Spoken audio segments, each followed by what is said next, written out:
right, it is time for the North Florida Blitz. Joshua Wilson here. That's Reno on the other side there. He's jamming out. Reno's waving. Good evening, Reno. How you doing, man? Doing good, man. Doing good. Making it through the night on this big Blitz night. Yes, it is. Big Blitz night. Make sure you go out and do your civic duty tomorrow. That's why we're doing all this tonight, because we know that tomorrow y'all got an important duty to go do. So, and I will say and leave it at that.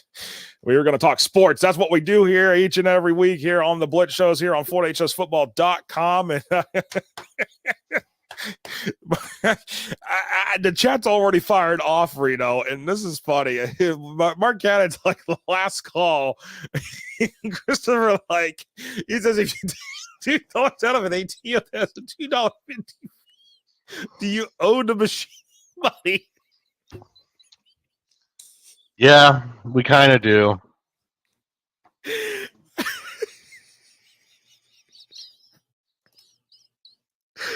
Mark Cannon says, yes, he needs that $2. So I can't even start the show. Do we owe the machine money? Christopher, I like that. That's how you put the lime in the coconut. I'm crying right now. I'm laughing. That was good. That was good. Blitz on the Blitz night. What a start, Chris says. Yes, I can't even get into. I can't even get it out. Can't even get it out. Welcome to the show, everyone. Yeah, welcome Josh, to the show. Thanks you. Yes. By the way, we are a YouTube partner, the YouTube partner program, and we love everybody that is supporting us. And if you want to show your support, you can. There's a little $sign icon right next to that on the chat, where you can do the super sticker or the super chat. You can start there, and you can do that. Or if you're watching this afterwards, you can leave a super thanks as well.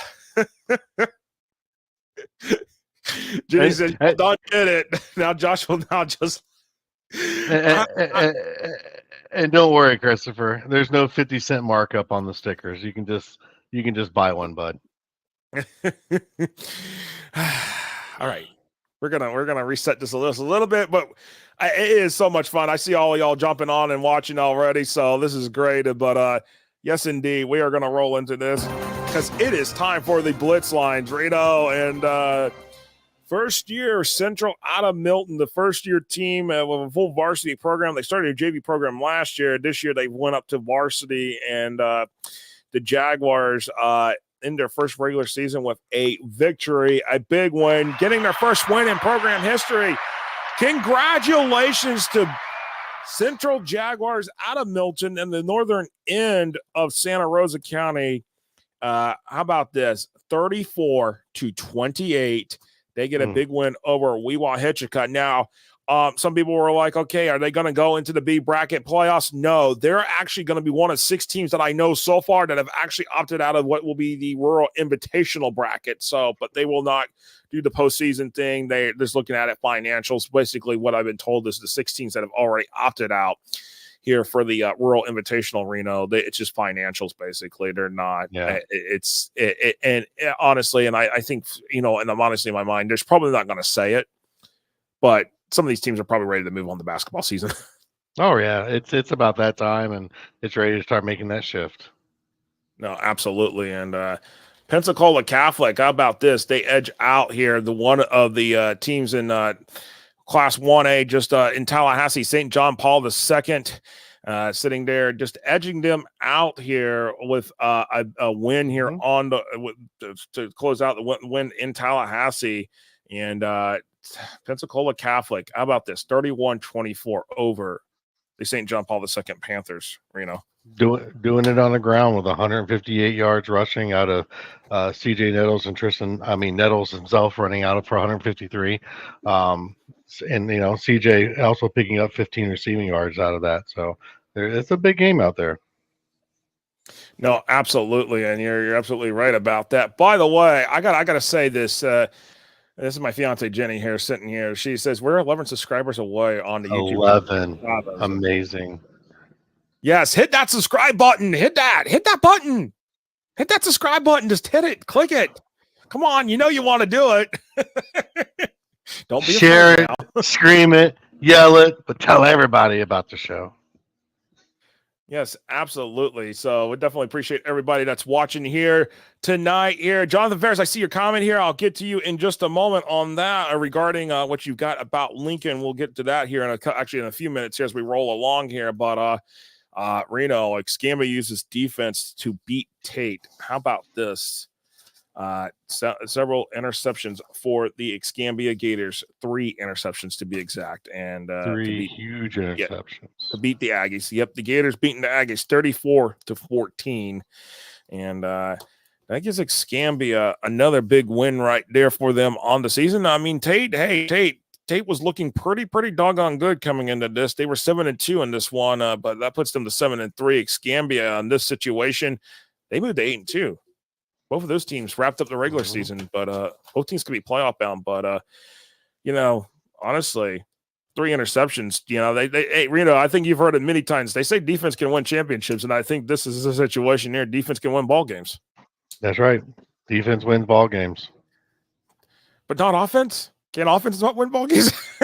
Yeah, but if that defense comes to play, I mean, there's always a little catch-22 in there. Catch-22, but wow. Now this one, we're just gonna sit here. We're just gonna sit here for a moment, Reno, and just kind of talk about it for a second. Florida High. What in the heck, Mosley? What the I mean, heck? a 9-game streak to an end. Oh, Mosley is undefeated no more. How about this, Reno? Get this. 6 seconds left in regulation.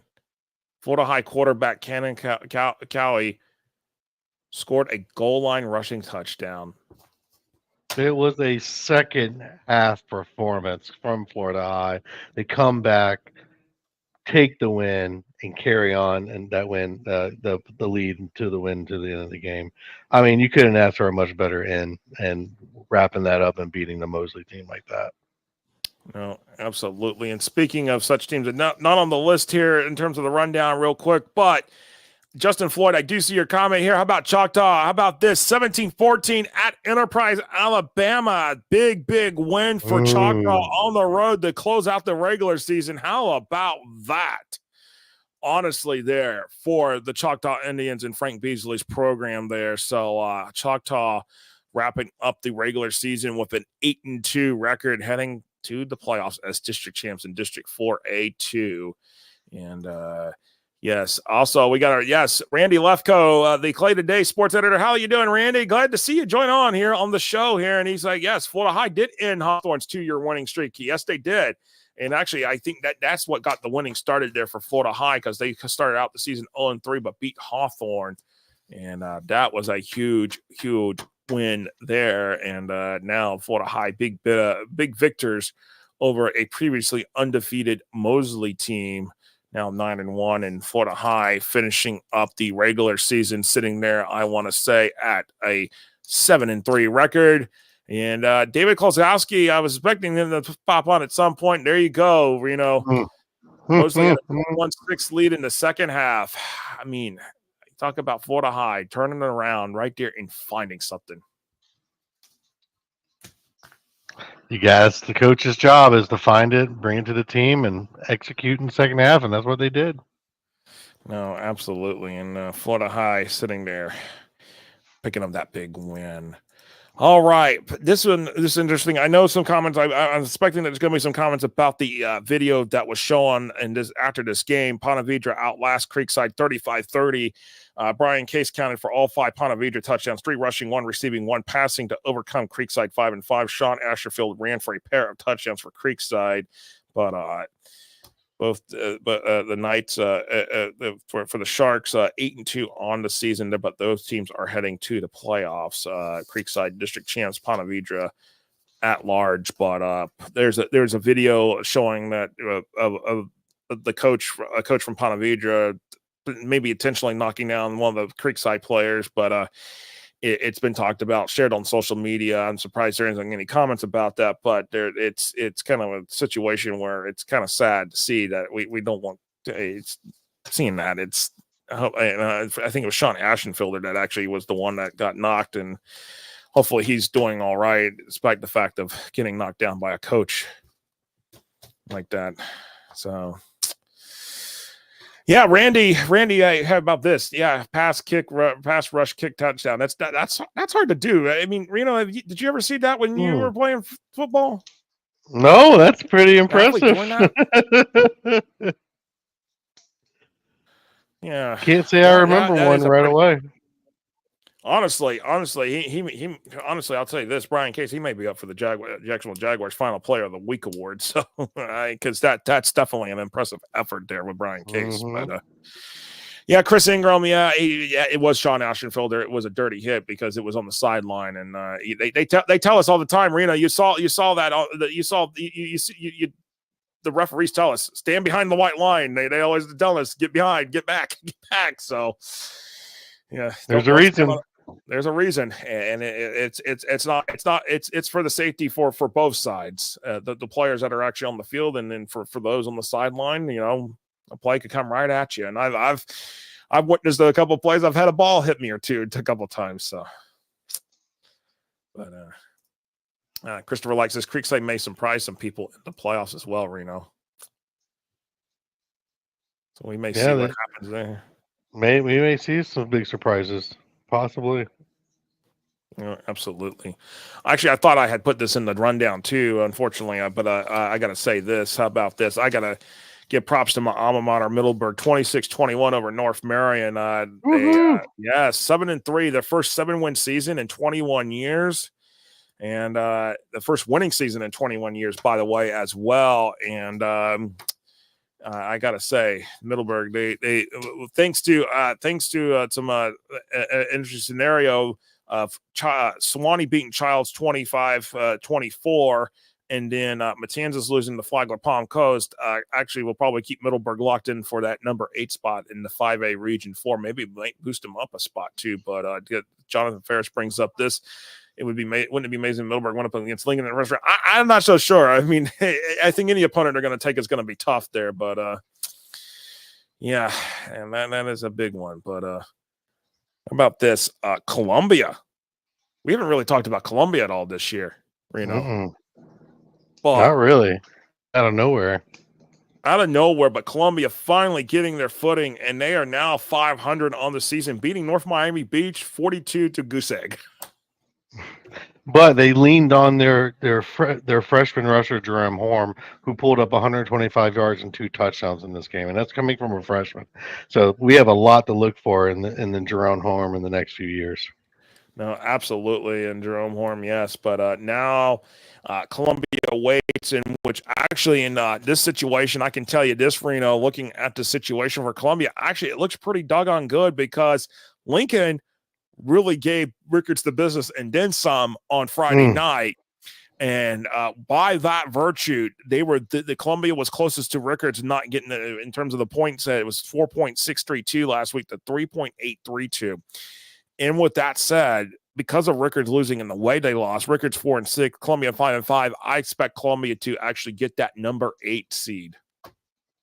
That'd be a good spot for him. Like you said, there's a big uptick, and it's been the second half of the season. So, you got to earn a spot. No, absolutely. And a game that we were at Thursday night, Buchholz 14, Cardinal Newman 7. Justin Williams, how about this, Reno? Justin Williams 32-yard run touchdown the first drive of the game. Let's make 7-0. How about this? Buchholz on their second drive fumbles in the red zone. Buchholz misses a 45-yard field goal in the second quarter. It's 7-0 at halftime. Jaron Hughley for Cardinal Newman scored on the 18-yard run touchdown with 4:43 left in the third quarter to make it 7-7. So interesting ball game. And then how about this? Justin Williams takes a direct snap on the final play of the third quarter from 2 yards out to make it 14-7. And then towards the end of the game, how about this one? The one that this was saw play of the game, huge sack, Jaron Hughley in the fourth quarter on a fourth down play by Wisconsin commit Nick Clayton. And honestly, Buchholz just literally got a big, huge win to improve to 7-3 on the season, and Buchholz looking pretty good. They'll be playoff bound. They think they're going to be heading to Oviedo next week, but again, anything can happen with these rankings, especially with what we're seeing coming down with these forfeitures. That the calculations when things are reran, anything can happen, especially the teams that are connected to Oviedo that may have had impacts by First Academy in their region. 100%. And and the way Buchholz played, they're definitely ready to make a deep run. So no matter where they go, they had a lot of road games this year, so they're prepared to play on the road. And like Coach said, it's Road Warrior season. So let's do it. Absolutely, it is Road Warrior season indeed. And Mark Cannon says, Josh, friend of mine says they saw you at the Buchholz game. Yes, I was there. I was at that game, checking out and seeing what Cardinal Newman had to bring in. But I was my thing, in my pregame analysis, I was like, okay, Cardinal Newman with the statistics ran, a run first, run heavy type game. Buchholz has been more of a balanced approach on offense, and sometimes they say, I think Reno, I'd say this is that. Cardinal Newman, they were on a bye the previous week, and so fresh legs, and Buchholz coming off an overtime win, one less day of rest. You would think, that would play to be a disadvantage in Buchholz, for Buchholz, where it would play more in the Cardinal Newman's favor. But as we saw in this one, it didn't happen that way. I don't think it happened that way. It was more like Buchholz was like, hey, we're getting prepared to play against Cardinal Newman, a very, very good team that was undefeated coming into this game. That's right. Yes. And Jenny says, Mark, you have friend. If I can get it to come up here. Why? There we go. Jenny's like, Mark, you have friends in our parts. Where have you been, and why haven't you joined us?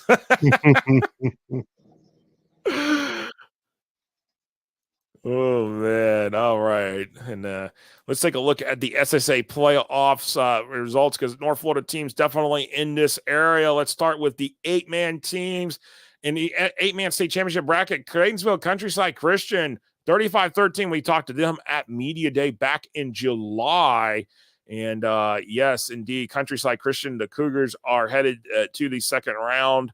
The semifinals against Merritt Island Christian. They will go there after beating Donahue Catholic 35-13. And then looking at the rest of the bracket here, we got the SSA state championship bracket. We talked about this here earlier. There is a double forfeiture sitting here, and my understanding is that it basically there was a Paxton player punched a Wake Weir player. That's what I'm understanding. There was basically the clearing of the benches. There was a brawl here at Reno, and Paxton and Lake Weir. The referee declared the game double forfeit, and Paxton and Lake Weir will not. Neither one of those teams will see their season continue on because of that. And that advances Fernandina Beach all the way to the SSA Atlantic State Championship game on Friday, November 15th at the Villages. And unfortunate situation there, but Fernandina Beach now advancing all the way to that state championship game, whereas they would have either played Paxton or Lake Weir this weekend, but not going to be the case. And Fernandina Beach is going to be off for a week now due to this situation here. And as we roll along here, looking at the rest of the SSA 11 5A bracket, St. Joseph rolled Oak Hall 52-19, sending St. Joseph to Foundation Academy this coming week. And Bishop Snyder fell 35-0 to Foundation Academy in the 5A bracket. And then the state championship bracket for 11-man, Christ Church rolled Mount Dora Christian 42-7, and they are headed to Masters Academy in Oviedo this week. But Oak Hall, the one team that are in our back, but in our neck of the woods, they were close against St. Joseph earlier this year, but this time St. Joseph just rolled them. Yeah, their number, that's for sure. Absolutely. All right, I think there's another comment here, and then, yes, let's talk about this. Because I didn't have any statistical information in front about Chiefland. Let's talk about Chiefland for a moment. How about this? Beat Union County 30-29 by 12-point conversion with 10 seconds left. I mean, honestly, here, this is just, it really, wow. I can't, because Union County was up in this game and Chiefland just came marching back, and it really honestly.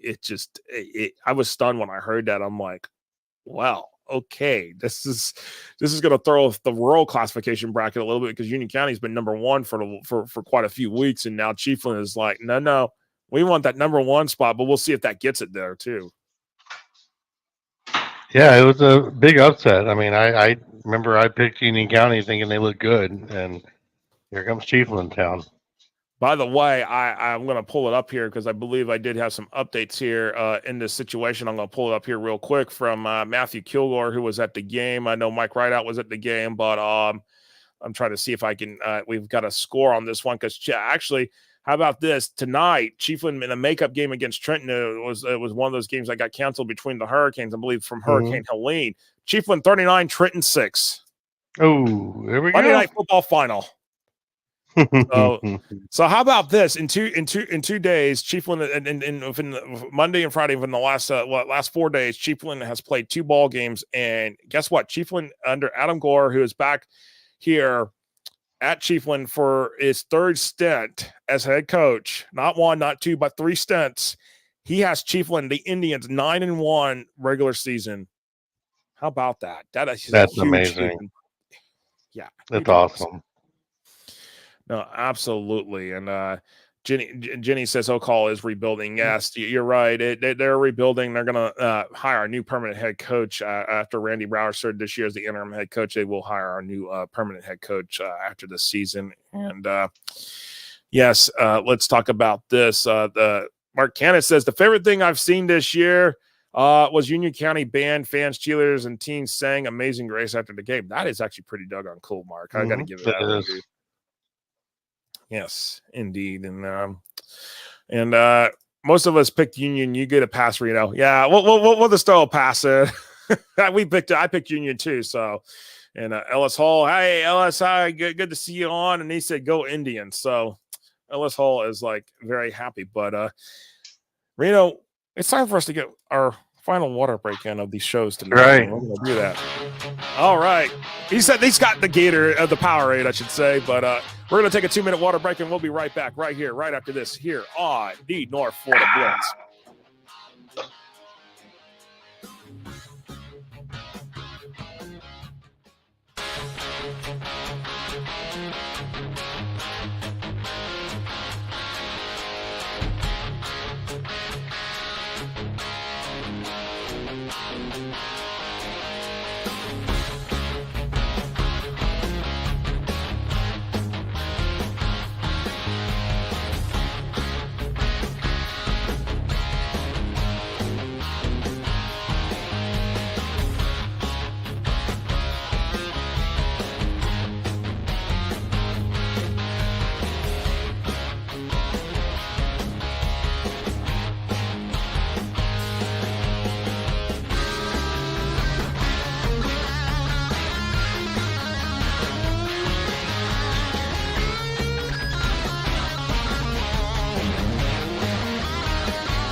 All right, welcome back here on the North Florida Blitz here.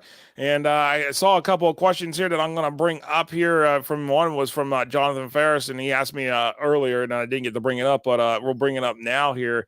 Hey, Josh, who could Lincoln potentially see in the first round of the playoffs? And honestly, you got to kind of a selection of pickings here in this situation here, but if I got to tell you, could it be Mainland? Could it be Fleming Island? Could it be Middleburg? The all good potential options there in terms of what the playoffs could look like there for 5A Region 1 with Lincoln there in that situation there, Jonathan. So hopefully that answers your question as well. And hey, we're getting the mascot shout outs for these teams, Reno, here. We got Jonathan, go Trojans, and Danny Artiga saying go Cowboys. And I'm wondering if he ain't talking about those Madison County Cowboys out there. Danny, if you got that, let me know here. And I saw another comment here, and I want to bring it up here. And I'm trying to. We got a lot of comments in the text. Yeah, there we go. Danny Redneck. So he said, "Don't forget about the Ocala Vanguard boys. Yeah, they've been looking pretty good too this year. So got to give it to them for Ocala Vanguard." And yes, indeed. And actually, do we know the time of the playoffs? Oh, so here we go. Alex, we'll go ahead and address this question here because it's been talked about. Okay, so the FHA is going to. Okay, we got to. The First Academy is appealing the decision, the hammer that basically the FHA laid down on them on Friday, last Friday. So the appeal is either going to be heard Thursday or Friday. We're not sure exactly. The situation is how long does it take with dealing with the appeals process? What time is it over with? All that, yada yada yada. What at the end of the day, it's basically going to come down to, is it going to be either like Friday afternoon, Friday evening, or Saturday morning? So we don't know how that's going to be, but it's going to be at some point during that stretch of either Friday afternoon, Friday evening, or Saturday morning. Probably, if it's Saturday morning, most likely be like 10 a.m. Saturday morning. But it could be Friday afternoon, Friday evening, anywhere between like 4 and 6 o'clock, possibly. I don't think they'll go too late, maybe even 7 o'clock. But after that, I don't think they're going to wait any longer to do it if it's Friday. But yeah, so we're kind of in a wait and see game. But hopefully, we'll have a better answer like sometime with Thursday during the day. Thursday, we might have a better answer of what that scenario looks like at that point in terms of this show. And then we're going to have a bracket breakdown show here on FloydHSFootball.com, the Drive the State show. So we will have all the analysis. The FHA is just going to do the bracket reveal. That's all they're going to do. But you want to come get the analysis. You want to come get the stuff. Hey, like Reno, you want to come get all the analytical stuff. You come here. You come to us right here. By the way, if y'all haven't hit that subscribe button, hit that subscribe button on YouTube, because guess what? It is 10 subscribers. It's 10 subscribers away. It was sitting there at 990 when I was checking on the break. 990 subscribers. We're almost there. We have just been rolling, Reno. And I thank you so much for your support, Reno. I really do appreciate you, man. Thanks for having the show, Josh. I appreciate being here. Yes, I'm glad. Reno brings a lot of fun to this show. The shows. I will say that, guys, and y'all make it fun too for everybody who's in the chats. I definitely appreciate everybody that has been contributing here and supporting us. And if you want to support us, there is a super thanks and the super likes and the super stickers that you can do when we're live or after the show. You can do that as well too. But Danny Artiga, he said, yes, sir, Madison County Cowboys. And Ellis Hall says Mainland rolling over big time Seabreeze. Yes, Mainland 5-5 now. So they came back down. They started the season 0-5. Finished the season 5-5, and they're district champs as well, District 5A4. So Mainland heading to the playoffs, I think their 31st straight year. So Mainland hasn't missed the playoffs since Surge was a drink. That was good. I like that. Yes. Yes, I love that. Daddy Artiga, he's like, with Chiefland getting the upset against Union County, how will the rank? It could be anything. Could Chiefland be the number 1 seed? That's a potential there. I think that's a possibility. Could Hawthorne be a number 1 seed? Potentially. Could Madison County be number 1 seed? Sure. I think it's all up in the air. And, there's no shoe for this one. It's confetti, and we'll see how it lands. Yes, indeed. And where will the final? Oh well, no, Ellis. We finally got an answer. Everything is decided. The ink has actually dried on the contract at Pitbull Stadium for the next 3 years. So state championships 1A through 7A and Miami Worlds this year, but the Villages. But I suspect that it's probably going to be the next 3 years with the Villages for the World games. And Ellis Hall says Josh and Reno dynamic duo. I love it. Yes. I gotta do this.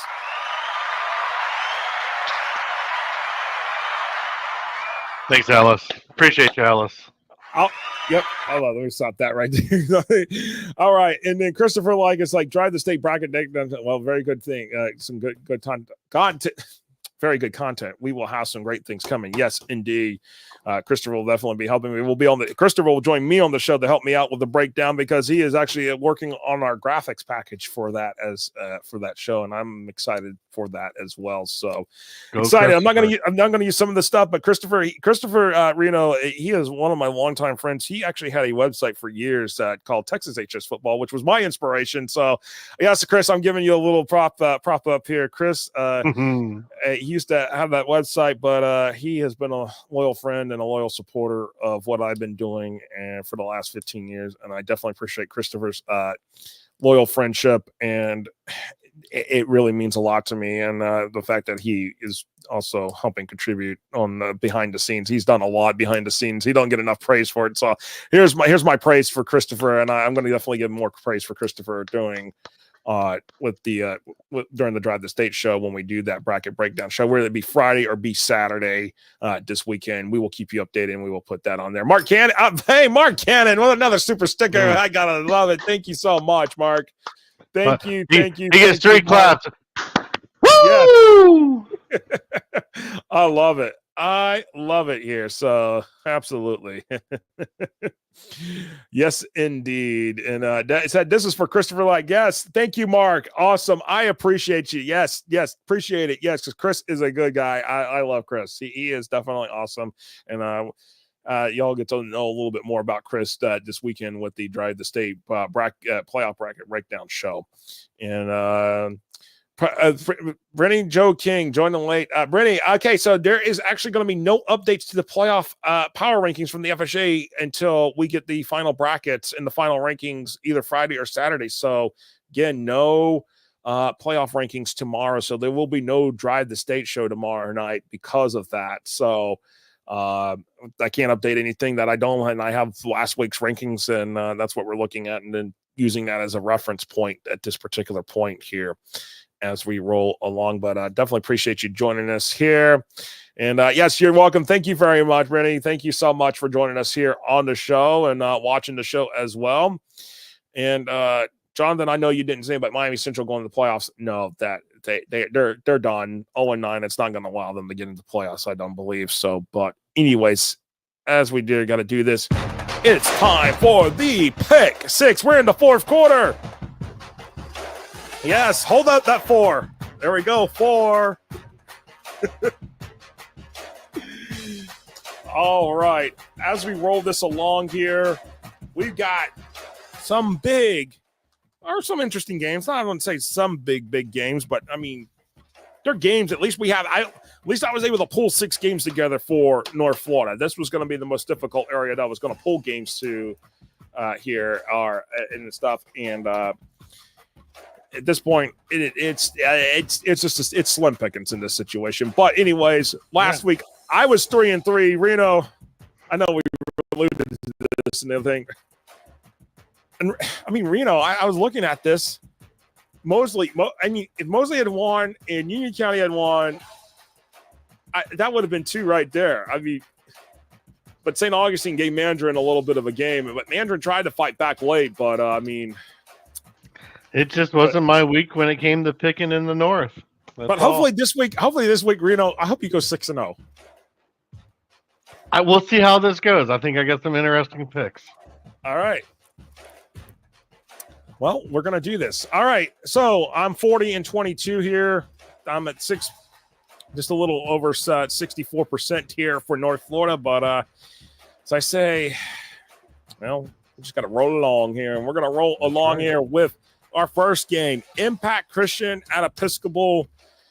This is a district makeup game for both teams, I believe. Yes, Episcopal 1A2 and Impact Christian. Actually, no, it's not a district game makeup, but it's a game that both teams are, for Episcopal, they need this in order to potentially slide into the playoffs, but they got to hope for some things to happen here. But Impact Christian, this can kind of keep them in the float of the 5-6 range if they win that. So, and Impact Christian coming off a win this past Friday night, and Episcopal has been kind of I don't know what to expect out of Episcopal each week, and Impact Christian kind of showing that they're kind of been a little bit more of predictable how they can play these games, and actually they're coming off a big win. I believe Impact Christian actually is coming off a big win over PK Young, so there's a chance that Episcopal wins. This could help Episcopal in the playoff positioning, but honestly, my thing, Reno, I'm going Impact Christian here with the win.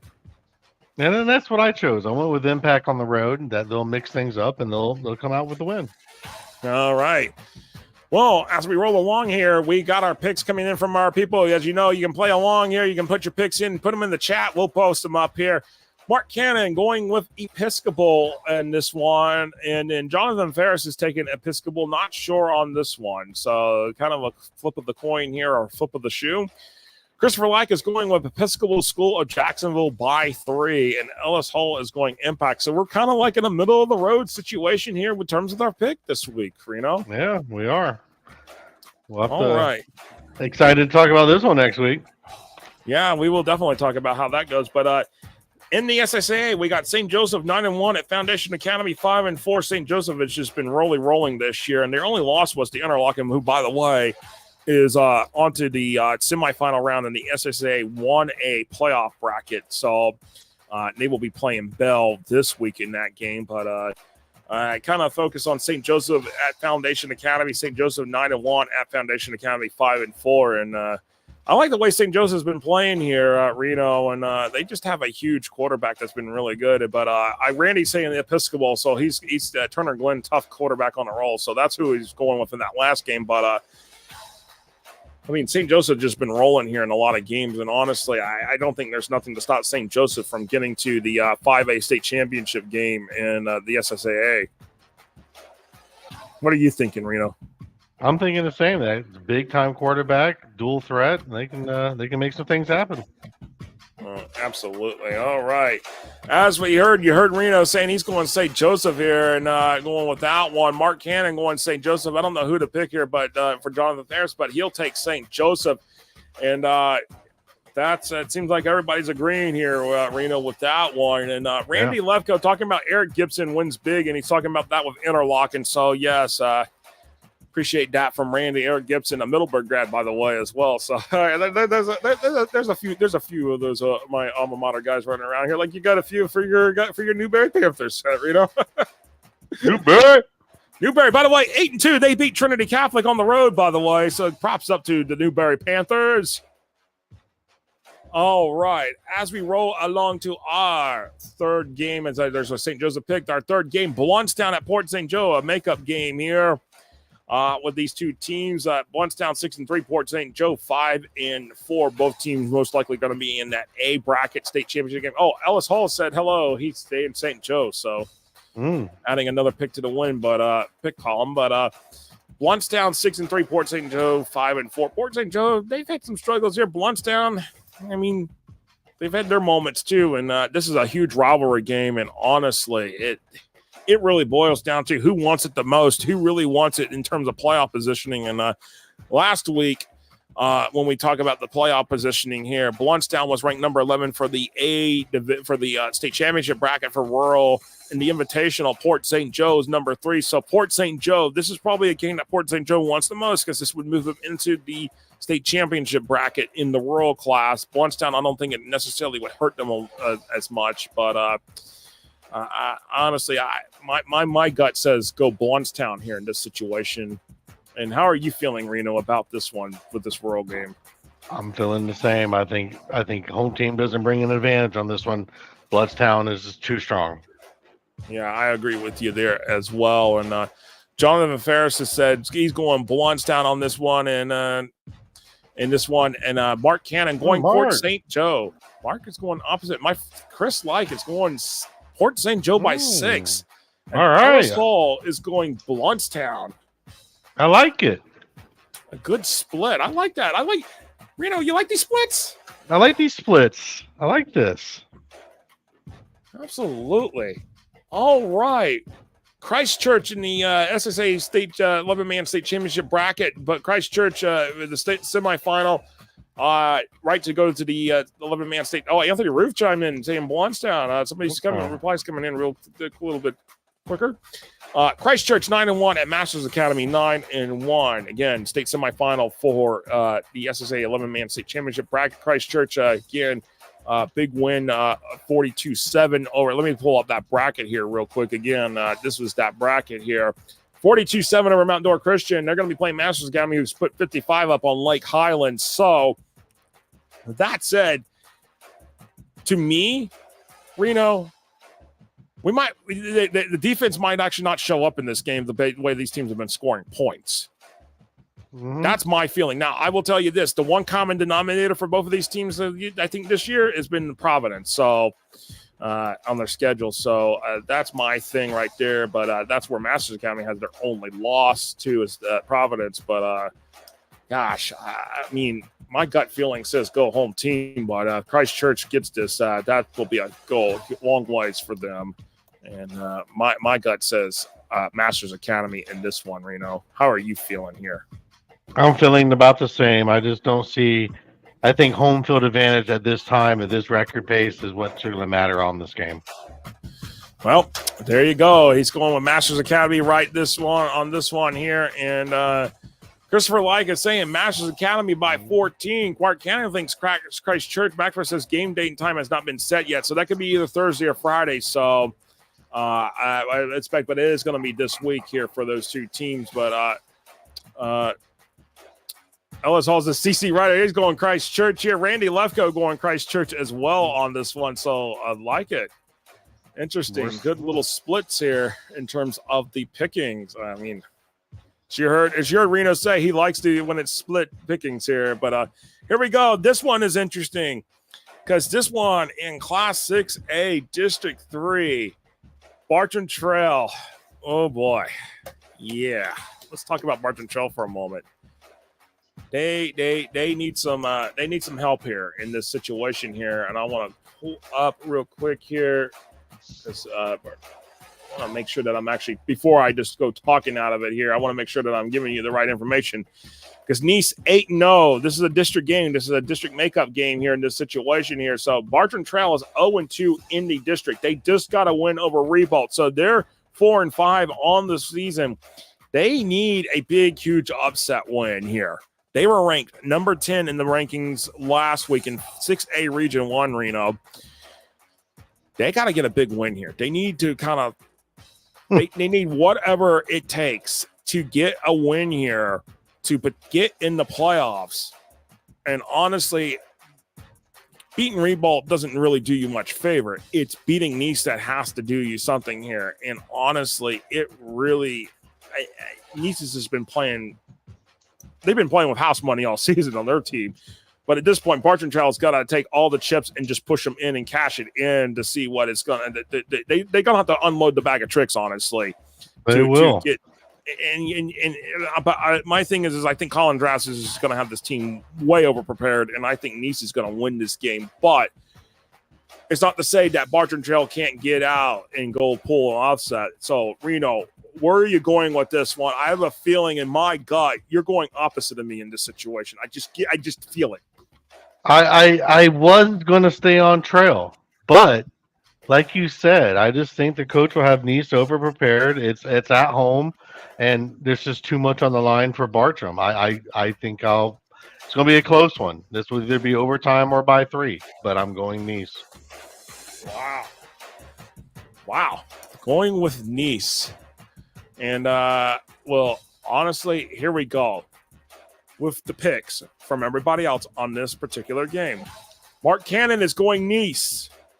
Jonathan Fair says, I know Nice has been playing well, but he's going out on a limb and taking Bartram Trail. So this is interesting. My friend Christopher Like is going with Bartram Trail by 3 with the upset. Wow. And Ellis Hall is going Nice. So we've got a little bit of a split here. I love it. I absolutely love it here. And then we got one more big game to talk about because this could be interesting.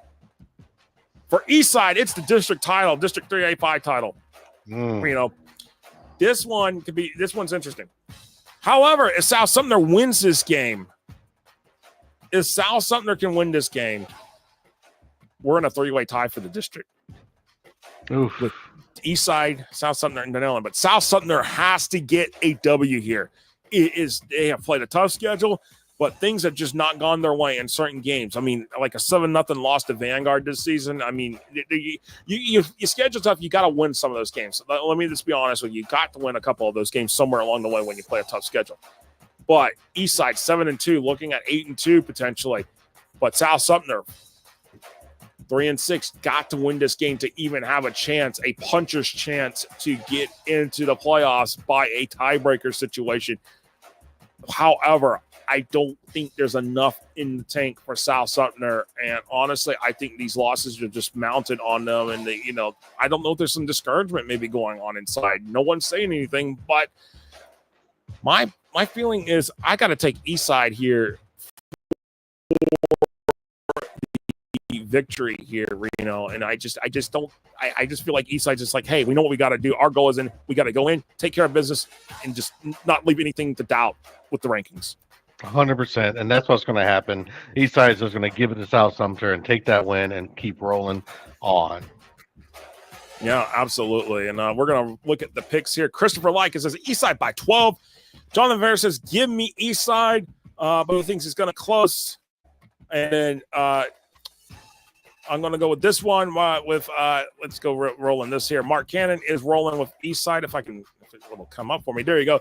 Mark Cannon says Eastside, and they just beat GHS. Yes, they did. They just beat GHS and pretty soundly too. So, and Ellis Hall is going Eastside. Anthony Ribb is going Eastside, and then Randy Lefko talking about going back to Nice. And Nice crazy good. So there you go. That is the pick six for week number 11. And I do have a question in here. Yes, Jeremiah 118. I do see your question here. Give me a second here because I know I saw you pop the question earlier and we were getting right into the thick of the pick six here. So, but I'll go ahead and make sure to address it. So, will they tell us what ahead of time when the brackets will release Friday night versus Saturday morning, or will they just drop them without warning?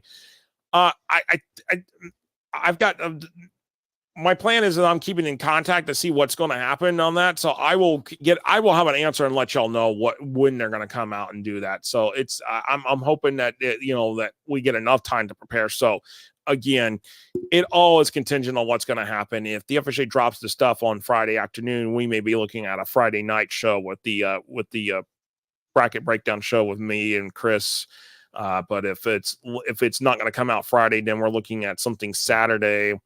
I mean, probably around 10 o'clock, potentially with them revealing the brackets and then doing the playoff breakdown show. So we're going to figure out. I know that it's college football on Saturday, but I know people are going to want to hear analysis of the high school games almost immediately afterwards. So we're going to try to figure out how to work this out. So, but with that said, Reno, any final thoughts from you as well? Hey, North Florida, we got some big games, some big potentials this week. Let's all get ready for the playoffs. Keep your ears open, keep your eyes open. A lot of things are going to change with games and rankings. So just be prepared for when Josh drops the show. Be ready to know who is who and where's where. No, absolutely. And Mark Cannon, he's like, I'm totally blitzed. Reno, it's time to put the lime in the coconut. And Christopher Likes limes, grab the limes. That's right. Yes, indeed. That's and Jonathan Hare says, great show as always, Josh, and you and Reno do a great job. Reno, I appreciate you, man. Seriously, it's a lot of fun having you here, and we're going to keep having the fun here as we roll into postseason, because honestly, my favorite time of the year is when we get to the playoffs, because it's basically win or go home. That's right. It's never another week to look forward to is next season. No, absolutely. And Christopher Like is like, and the pineapples. Oh, he wants the pineapples. So there you go. All right. It is time to wrap it up. It is zeros on the clock. Reno, give us those zeros. There you go. 0. All right.